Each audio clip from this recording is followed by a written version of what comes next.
Hey guys, welcome back to YouTube channel. दोस्तों, स्वागत है सभी का डिजिटल स्टडी में। मेरा नाम है सुमित शर्मा और इस क्लास में हम डिस्कस करेंगे 1 दिसंबर को सेकंड शिफ्ट में पूछे गए एग्जाम्स में क्वेश्चंस। तो उन सभी क्वेश्चंस को देखेंगे जो कि आज के सेकंड शिफ्ट के एग्जाम्स में पूछे गए हैं। यहाँ पर जीएस, करंट अफेयर्स और मैथ के नहीं हैं, कंप्यूटर के क्वेश्चन हमारे पास साथ में हैं। इन सभी का पीडीएफ आप हमारे टेलीग्राम चैनल से फ्री ऑफ कॉस्ट डाउनलोड कर सकते हैं। टेलीग्राम पर जाइए और सर्च कीजिए गो डिजिटल स्टडी, हमारे चैनल ज्वाइन कर लीजिए। ऑलरेडी यहाँ पर 2000 से ज़्यादा मेंबर्स जुड़ चुके हैं। आप मुझे सोशल मीडिया पर भी कनेक्ट कर सकते हैं। सोशल मीडिया पर अपने डाउट्स मुझे क्लियर कर सकते हैं। फेसबुक पेज पर आप मुझे अपने क्वेश्चंस भेज सकते हैं। देखिए, एक पहला क्वेश्चन कंप्यूटर का क्वेश्चन पूछा गया था। पहले मैं आपको एक बता दूं, देखिए जिन लोगों ने सिर्फ फर्स्ट का एनालिसिस नहीं देखा है उसको भी देख लीजिएगा, क्योंकि वहाँ पर मैंने बहुत सारे क्वेश्चंस कवर किए हैं जो कि आज के शिफ्ट फर्स्ट में पूछे गए हैं। बाकी शाम को जो है हम थर्ड, फर्स्ट, सेकंड और थर्ड तीनों शिफ्टों का एक एनालिसिस करेंगे। उस वीडियो को बहुत ध्यान से आप देखिएगा यदि आपका एग्जाम आने वाले समय में होने वाला है तब। चलिए क्वेश्चन देखते हैं। A1 से लेकर C5 में सेल्स की संख्या कितनी होती है। देखिए, क्वेश्चन बेसिकली एक्सेल से था। एक्सेल्स में जो है वो क्या होते हैं, वो एक स्प्रेडशीट होती है, ठीक है। अब वो जो A1 होता है उसका पहला वाला कॉलम होता है, ठीक है। उसके बाद कौन सा होता है, B कॉलम होता है, फिर C कॉलम होता है। तो C का 1, 2, 3, 4 और 5, ठीक है, इस प्रकार से। तो यहाँ से ये पूछा था कि यहाँ से लेकर के यहाँ तक की सेलों की संख्या क्या होती है। तो आप बेसिकली जब भी ऐसे क्वेश्चन पूछा जाए आपसे, तो पहले तो ये ध्यान दीजिएगा, ये ए से पूछा जा रहा है तो पहला, ठीक है, पहला। उसके बाद में जो अंतिम चीज़ आ रही है, ए से लेकर बी तक, सी तक कितने कॉलम होते हैं, 1, 2 और 3 कॉलम होते हैं, ठीक है। तो जो बड़ी संख्या है यानी कि 5 दे रखा है, और जो कितने कॉलम कितने हुए, 3, तो 3 से आप मल्टीप्लाई करेंगे तो आंसर आ जाएगा आपका 15, यानी कि 15 सेल्स होती हैं आपकी, ठीक है, A1 से लेकर के C5 तक। एक क्वेश्चन था आपका कंप्यूटर से रिलेटेड कि यदि एक्सेल में फार्मूला लगाया जाए, फार्मूला इस प्रकार से था कि बराबर 8/4 का होल स्क्वायर, 4 का स्क्वायर, इस प्रकार से यदि एक्सेल में फार्मूला लगाया जाए तो उसकी वैल्यू जो है वो क्या आएगी। तो उसकी वैल्यू आएगी बेसिकली, यहाँ पर देखिए 8 को डिवाइड करेंगे, 8 4 चौक 16 हो जाएगा, तो ये हो जाएगा 8 दूनी 16। और 1/2 की वैल्यू कितनी होती है, 1/2 की वैल्यू होती है 0.5। एक्सेल हमेशा पॉइंटों में आंसर देता है, तो 0.5 इसमें आपका राइट आंसर हो जाएगा, ठीक है। कभी भी अपॉन में आंसर एक्सेल में नहीं आता। नेक्स्ट देखते हैं, WWW का आविष्कार किसने किया था। तो WWW का आविष्कार किया था आपका टिम बर्नर्स-ली ने। मैं यहाँ पर लिख देता हूँ, टिम बर्नर्स-ली, इन्होंने किया था आपका वर्ल्ड वाइड वेब का आविष्कार। WWW की फुल फॉर्म क्या होती है, वर्ल्ड वाइड वेव। अगला देखते हैं, MS वर्ड में फॉन्ट का साइज कितना होता है। तो देखिए, माइक्रोसॉफ्ट वर्ड में फॉन्ट का साइज जो है वो आपका 8 से लेकर के कितना होता है, 72 तक होता है, जो सेलेक्ट करने के लिए होता है, ठीक है। इसको हम सेलेक्ट कर सकते हैं। लिख कितने फॉन्ट कर सकते हैं हम, तो हम 1 से लेकर के 138 फॉन्ट तक में MS वर्ड में लिख सकते हैं, ठीक है। 1 से लेकर 138 फॉन्ट बेसिकली जो भी आप लिखते हैं उसका साइज होता है, ठीक है। MS वर्ड से और कौन से क्वेश्चन बन सकते हैं कि MS वर्ड का एक्सटेंशन क्या है, ये भी शायद कहीं पे पूछा गया क्वेश्चन है। एक स्टूडेंट ने बताया था एक्सटेंशन क्या होता है। तो MS वर्ड की फाइल का एक्सटेंशन होता है 0.doc, ठीक है। .doc इसका एक्सटेंशन होता है सन 2003 से पहले वालों का, ठीक है। और बात करें सन 2007 और सन 2007 से लेकर 19 तक का, तो इसका जो एक्सटेंशन है वो चेंज हो गया था, वो हो गया था आपका DOCX हो गया, ठीक है। डॉक्स इसमें राइट आंसर हो जाएगा। चलिए अगला देखते हैं, क्वेश्चन था रीजनिंग का आपका। एक स्टूडेंट ने ऐसे ही बताया है कि 8, 53 और 188 में इसमें पूछा था आपसे कि इसमें क्या पैटर्न कौन सा फॉलो हो रहा है ना, सीरीज के क्वेश्चन थे। बेसिकली मैं आपको ये बता दूं कि यहाँ पर रीजनिंग के जो क्वेश्चंस आपके पूछे जा रहे हैं नॉर्मल वाले, वो आपके क्वेश्चन टफ पूछे जा रहे हैं, बहुत ज़्यादा टफ कहे गए हैं, क्योंकि आपके स्क्रीन पर जो है केवल आपको 3 ऑप्शंस दिखाई दे रहे हैं। स्क्रीन पर आपको 3 ऑप्शंस दिखाई दे रहे हैं, 4th का ऑप्शन आपको स्क्रॉल करना पड़ रहा है तो देखना होगा, ठीक है। तो इसलिए यहाँ पर जो है रीजनिंग के क्वेश्चन कुछ टफ थे, 3 से 4 क्वेश्चंस, और मैथमेटिक्स के भी क्वेश्चंस थोड़े से जो है वो टफ बताए हैं शिफ्ट में, सेकंड शिफ्ट में 3 से 4 क्वेश्चन मैथ के भी ऐसे थे जो बच्चों से करने में उन्हें कठिनाई महसूस हुई। नेक्स्ट देखते हैं, 1947 में राष्ट्रीय कांग्रेस के अध्यक्ष कौन थे। 1947, देखिए जितने भी आपके स्वतंत्रता आंदोलन से रिलेटेड क्वेश्चन है उनसे आपका एक क्वेश्चन जरूर पूछा जा रहा है। एक क्वेश्चन था आपका ईमेल से, एक क्वेश्चन था, बेसिकली क्वेश्चन ये था, मैंने आपको बताया है कि 4 विकल्प दे रखे थे कि इनमें से कौन सा जो है वो ईमेल नहीं हो सकता। देखिए जैसे कि एक में स्पेस था, ठीक है, एक में इस प्रकार से था cool@, कुछ करके था .com, ठीक है। तो बेसिकली क्या है कि ईमेल में ना तो स्पेस होता है, ईमेल में स्पेस नहीं हो सकता, ठीक है। ईमेल में डॉट हो सकता है, अंडरस्कोर हो सकता है, हाइफन हो सकता है, ठीक है, लेकिन क्या स्पेस नहीं हो सकता है ना।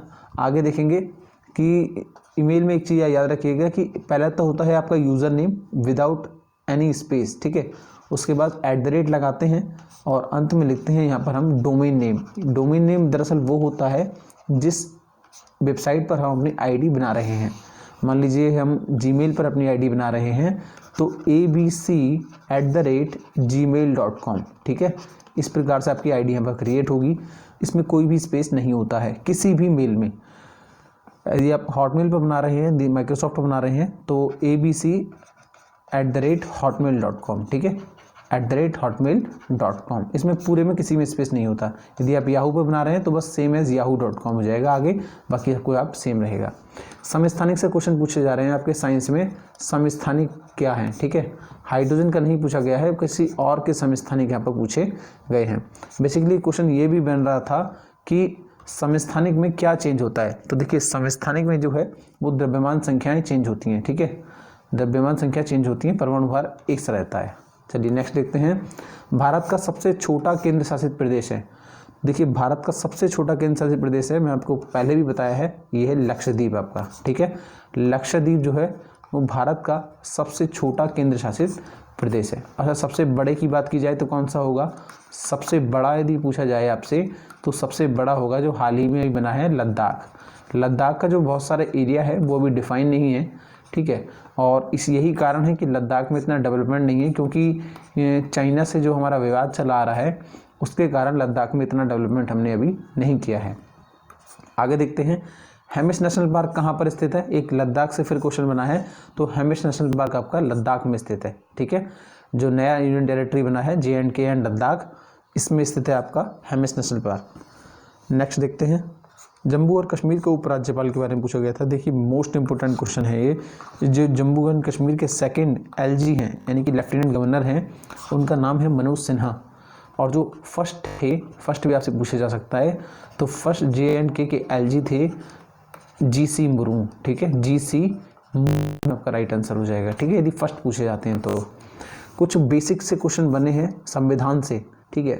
आर्टिकल्स आपके पूछे गए हैं इसमें, आर्टिकल्स लाइक 42, 21A, 25, 29, इसमें क्या क्या संविधान में प्रावधान किए गए हैं इन आर्टिकल्स में। तो मैं एक ओवरऑल आपको रिव्यू दे देता हूँ उस चीज़ का। देखिए कुछ इसमें से फर्स्ट शिफ्ट के भी हो सकते हैं, कुछ सेकंड शिफ्ट के भी हैं इसमें, ठीक है। तो देखिए ये 42 जो कॉन्स्टिट्यूशन में आपका 42 आर्टिकल्स है, और ये इसमें प्रावधान किया गया है मैटरनल लीव का। यदि कोई महिला गर्भवती है तो उसको छुट्टी प्रदान की जानी चाहिए, ठीक है, और उनका वेतन भी दिया जाना चाहिए। नेक्स्ट देखते हैं फिर 21A आर्टिकल पूछा गया है। 21A आर्टिकल पूछा गया है आपसे। इसमें आपका शिक्षा का अधिकार, और ये सन 2009 में बना था, ठीक है, ये मौलिक अधिकार है। नेक्स्ट देखते हैं धार्मिक स्वतंत्रता का अधिकार देता है आपका आर्टिकल 25, धार्मिक स्वतंत्रता का अधिकार। एक आर्टिकल पूछा गया था आर्टिकल 39। आर्टिकल 39 का अर्थ होता है समान कार्यों के लिए समान वेतन, समान कार्य और समान वेतन। ये फर्स्ट शिफ्ट का क्वेश्चन है, ठीक है, और फर्स्ट शिफ्ट में ही ये क्वेश्चन बताया था एक ने कि आर्टिकल 42 भी पूछा गया था। आर्टिकल 42 था आपका किससे रिलेटेड हो जाएगा, प्रसूति से रिलेटेड हो जाएगा, ठीक है। एक क्वेश्चन पूछा गया था कि किसे आपका मिनी कॉन्स्टिट्यूशन कहते हैं, ठीक है, मिनी संविधान किसे कहते हैं, या लघु संविधान किसे कहते हैं। तो लघु संविधान कहते हैं आपका इंदिरा का संविधान, यानी कि 42वां संशोधन। 42वें संशोधन को क्या कहते हैं, लघु संविधान कहते हैं, ठीक है। ये सब क्या है, फर्स्ट शिफ्ट के क्वेश्चन है। नेक्स्ट 29 आर्टिकल आपका अल्पसंख्यकों के अधिकार से संबंधित है, ये माइनॉरिटीज़ को राइट्स देता है। 30 है आपका शिक्षक संस्थानों की स्थापना, फॉर किसके लिए, ये है आपका फॉर माइनॉरिटीज़, यानी कि माइनॉरिटीज़ को जो है अधिकार प्रदान किया गया है कि वो अपने लिए शिक्षक संस्थानों की स्थापना कर सकते हैं। अगला देखते हैं क्वेश्चन, आर्टिकल 18 किससे संबंधित है। तो आर्टिकल 18 का संबंध है टाइटल से, यानी कि आप आर्मी को छोड़कर आर्मी एंड एजुकेशन को छोड़ करके किसी भी उपाधि को धारण नहीं कर सकते। ठीक है, आर्मी और एजुकेशन को छोड़कर आप किसी भी उपाधि को धारण नहीं कर सकते। ठीक है, ये संविधान के आर्टिकल 18 में प्रावधान किया गया है, कोई भी भारत का नागरिक। अगला देखते हैं 19 है आपका अभिव्यक्ति की आज़ादी, यानी कि फ्रीडम ऑफ स्पीच। ठीक है, ये आपको राइट टू फ्रीडम अधिकार देता है अपनी बात को स्पष्ट तरीके से रखने का। नेक्स्ट देखते हैं 21 जीने का अधिकार, राइट टू लाइफ। ये मोस्ट इंपोर्टेंट है, इसको भी ध्यान में रखिएगा। 21 अधिकार, जीने का अधिकार। अगला क्वेश्चन देखते हैं संपत्ति का अधिकार किस अनुच्छेद में है। ये क्वेश्चन पूछा गया है आज के सेकंड शिफ्ट एग्जाम में और बहुत अच्छा क्वेश्चन यहाँ पर बना है। सेकंड शिफ्ट में आपका संपत्ति का अधिकार किस अनुच्छेद में है, तो ये आपका अनुच्छेद 300A में रिलेटेड है। ठीक है, पहले किस अनुच्छेद में था, जब ये आपका मौलिक अधिकार हुआ करता था। तो संपत्ति का अधिकार जो है वो मौलिक अधिकार नहीं है, अब ये कैसा अधिकार है, अब ये कानूनी अधिकार है। ठीक है, कैसा अधिकार है, कानूनी अधिकार है, और पहले मौलिक अधिकार था। जब ये मौलिक अधिकार था तो संविधान के 31 आर्टिकल में इसका वर्णन किया गया था, संविधान के 31 आर्टिकल में। ओके, चलिए नेक्स्ट देखते हैं ब्लड डोनर्स डे कब मनाया जाता है। देखिए, डे से लेकर एक क्वेश्चन आपको इसमें जरूर पूछा जा रहा है, एक प्रश्न तो आपको डेफिनेटली इसमें पूछा ही जा रहा है। ठीक है, ब्लड डोनर्स डे मनाया जाता है आपको 14 जून को। ठीक है दोस्तों, यदि आपको वीडियो अच्छा लगता है, यदि आपको थोड़ा सा भी नॉलेज से मिलता है वीडियो को, तो प्लीज़ इस वीडियो को शेयर और लाइक ज़रूर किया करें। अपने कमेंट में अपने रिव्यू आप मुझे ज़रूर दें कि आपको इस वीडियो में क्या अच्छा लगता है, और प्लीज़ इस वीडियो को शेयर जरूर कर दिया करें। चैनल पर आप नए हैं तो प्लीज़ चैनल को सब्सक्राइब कर लीजिए, साथ में बेल आइकन प्रेस करिए, इससे आने वाली वीडियोज़ की नोटिफिकेशन आपको मिलती रहे।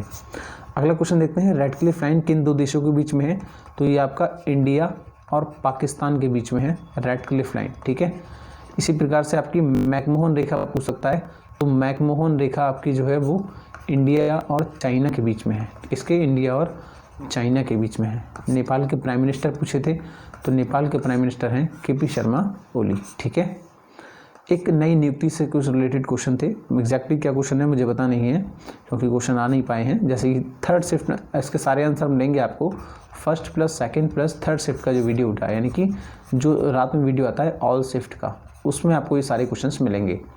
राज्यों की सीमा से संबंधित कुछ क्वेश्चंस पूछे गए हैं। राज्यों की सीमा से संबंधित दरअसल एक क्वेश्चन था कि कौन सा जो राज्य है वो बांग्लादेश की सीमा से नहीं लगता है, बांग्लादेश से सीमा साझा नहीं करता है, तो ये इसका आवेदन कीजिए। वैसे मिजोरम है एक, ठीक है, मिजोरम है एक, त्रिपुरा है, और ये आपका पश्चिम बंगाल है। ठीक है, ये जो राज्य हैं ये आपका बांग्लादेश से सीमा साझा करते हैं। कुल मिलाकर 5 राज्य हैं। ठीक है, नेक्स्ट देखते हैं, मिजोरम की सबसे बड़ी नदी पूछा था। मिजोरम की सबसे बड़ी नदी है आपका बराक नदी। कैसी है आपकी, बराक नदी है। ठीक है, ये सबसे बड़ा डेल्टा ही बनाती है वहाँ पर। आगे देखते हैं चापचारकुर। ठीक है, चापचारकुर नाम था इस प्रकार से, चापचारकुर त्योहार कुट कहाँ मनाया जाता है, तो जितने भी कुट त्यौहार होते हैं, जितने भी लास्ट में इनके कुट आता है, ये सभी त्यौहार आपके मिजोरम में मनाए जाते हैं। ठीक है, नॉर्थ ईस्ट में एक राज्य है मिजोरम, वहाँ पर मनाए जाते हैं। ठीक है, बहमनी राज्य का संस्थापक पूछा था आपसे, बहुत अच्छा क्वेश्चन था। बहमनी राज्य का संस्थापक था हसन गंगू।